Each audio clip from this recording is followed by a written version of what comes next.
12th class అంటే intermediate secondary fail అయిన ముగ్గురు నలుగురు కుర్రాళ్ళు స్పోర్ట్స్ కోటాలో జాబ్ కొట్టాలి అనే కాన్సెప్ట్ తో నెత్తి మీద పెట్టుకుంటారు. బాక్సింగ్ అనే ఒక స్పోర్ట్ ని దాన్ని బేస్ చేసుకుని ఒక లైట్ హార్టెడ్ మూవీ తీశారు. మలయాళం వాళ్ళు లైట్ హార్టెడ్ మూవీస్ ని కూడా చాలా అందంగా ఒక మంచి వైబ్ తో తీస్తారు. అట్లాగే జిమ్కానా ఉంది. అయితే నేను ఈ మూవీని మలయాళం చూస్తే, తెలుగులో చూడలా. తెలుగు డబ్బింగ్ ఎట్లా ఉందో తెలియదు. బట్ ఆల్రెడీ చూసిన అతనితో మాట్లాడితే మీమ్ లాంగ్వేజ్ ఎక్కువ యూజ్ చేశారు, కాస్త అన్వయింగ్ ఉందని చెప్పాడు. సో నేను మలయాళం సంబంధించి నేను చూసినప్పుడు నాకు అనిపించింది, ఆల్రెడీ పోస్ట్ చేసా ఈ మూవీ మీరు చూడండి అని కూడా ఆ మధ్య ఇన్స్టాలో పోస్ట్ చేసా. సరే ఇవాళ తెలుగులో రిలీజ్ అయింది కాబట్టి తెలుగులో దీనికి సంబంధించి మలయాళం రివ్యూ అనుకోండి.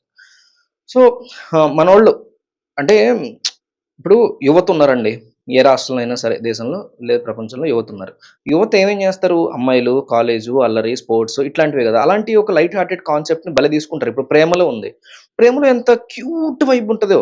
సినిమా సూపర్ డూపర్ గా ఉందని నేను ఈ రోజుకి చెప్పను. నేను చూసినప్పుడు అదే చెప్పా. ఓటీటీ స్టఫ్ ఇది అని చాలా క్లియర్ కట్ గా చెప్పా. అట్లాగే జిమ్‌ఖానా కూడా ఓటీటీ స్టఫే. కానీ థియేటర్‌లోకి వెళ్లి ఫ్రెండ్స్ తో కూర్చొని ఎంజాయ్ చేసే టీనేజర్ బ్యాచ్ ఉంటే, ఇప్పుడు నేను టీనేజర్‌ని కాదు కదా, నేను అంకుల్ ఏజ్ కదా. సో నేను బ్యాచ్ పెట్టుకుని థియేటర్‌లో కూర్చొని ఎంజాయ్ చేసే సినిమా అయితే కాదు. జిమ్‌ఖానా కావచ్చు, ప్రేమలు కావచ్చు. బట్ టీనేజ్ బ్యాచ్ ఉంటది కదా, వాళ్ళందరూ కూర్చొని థియేటర్‌లో కాలేజ్ ఎగ్గట్టో, కాలేజ్ తర్వాత వీకెండ్‌లో చూడడానికో మాత్రం జిమ్‌ఖానా లాంటి, ప్రేమలు లాంటి మూవీస్ బావుంటాయి. మీరు అబ్జర్వ్ చేస్తే ఎంతసేపు ఎలివేషన్‌లో, సాంగ్సో, బూతో ఈ కైండ్ ఆఫ్ థింగ్ కాకుండా ఒక మంచి లైఫ్ అన్నాక మంచి లైట్ హార్టెడ్ వైబ్ ఉంటది మనందరికి. ఆ వైబ్‌ని భలే క్యాప్చర్ చేస్తారు మలయాళం వాళ్ళు. అది మెచ్చుకోవాలి. ఎవరు చేసినా సరే మెచ్చుకోవాలి అది. రేపు తెలుగోళ్ళు కూడా చేయొచ్చు కమింగ్ ఇయర్స్‌లో. రియల్లీ అప్రిషియేట్ చేయాలి అట్లా తీసినప్పుడు. ఎంత మంచి వైబ్‌ని అంటే ఈ సమ్మర్‌లో మనం చూడదగ్గ ఒక క్యూట్ వైబ్ ఉన్న ఒక అల్లరి ముచ్చటైన సినిమా అంటే 'జిమ్‌ఖానా' అని చెప్పొచ్చు. మంచి అంటే ఇలా కూడా ఒక పాజిటివ్స్ చెప్తాను. నెగెటివ్స్ కూడా చెప్తా.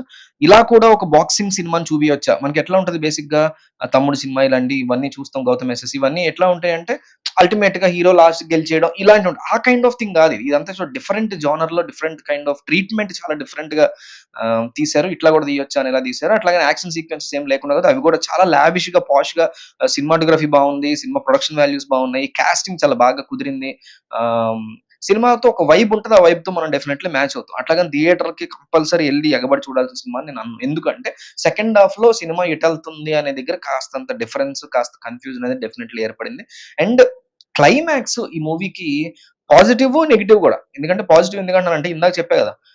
లాస్ట్‌లో హీరో చాలా తోపులాగా ఎలాగైనా సరే గెలిచేసే కాన్సెప్ట్‌ని మనం జనరల్‌గా చూస్తుంటాం బాక్సింగ్ మూవీస్, స్పోర్ట్ మూవీస్. ఇక్కడ అట్లా గాకుండా డిఫరెంట్ ట్రీట్‌మెంట్ ఇచ్చాడు. ఆ ట్రీట్‌మెంట్ ఉండడం వల్ల, ఆ ట్రీట్‌మెంట్ బానే ఉంది. బట్ ఆ ట్రీట్‌మెంట్ ఉండడం వల్ల ఏమైందంటే ఏదో మిస్ అయింది మూవీలో. ఏదో ఒక జీల్ మిస్ అయింది. ఎందుకంటే స్పోర్ట్స్ డ్రామా గదా! సో ఏదో జీల్ మిస్ అయింది మూవీలో అనే ఒక ఫీల్‌తో బయటకొస్తాం. అందువల్ల అదొక నెగెటివ్ కింద నాకు అనిపించింది. సో నేను ఫ్రెండ్స్‌తో సమ్మర్ టైము అంటే చూసేవాళ్ళు. ఈ వీడియో చూసేవాళ్ళు ఒక 8థ్ క్లాస్ నుంచి లేపోతే B Tech final year, MBA second year చదువుతున్న వాళ్ళ వరకు గూడా 7థ్, 8థ్ దగ్గర నుంచి అమ్మాయిలైనా, అబ్బాయిలైనా బీటెక్ ఫైనల్ ఇయర్ లేదా ఎంబీఏ సెకండ్ ఇయర్ వరకు చూస్తే ఇప్పుడిప్పుడే జాబ్‌లో జాయిన్ అయిన వాళ్ళ వరకు ఈ బ్యాచ్ మొత్తం గూడా మొత్తం మీకు 15 ఇయర్స్ ఏజ్ నుంచి 28 ఇయర్స్ ఏజ్ వరకు ఈ బ్యాచ్ మొత్తం గూడా ఫ్రెండ్స్ బ్యాచ్ ఉంటే మాత్రం థియేటర్‌కెళ్ళి చక్కగా చూడండి. బాగా ఎంజాయ్ చేస్తారు.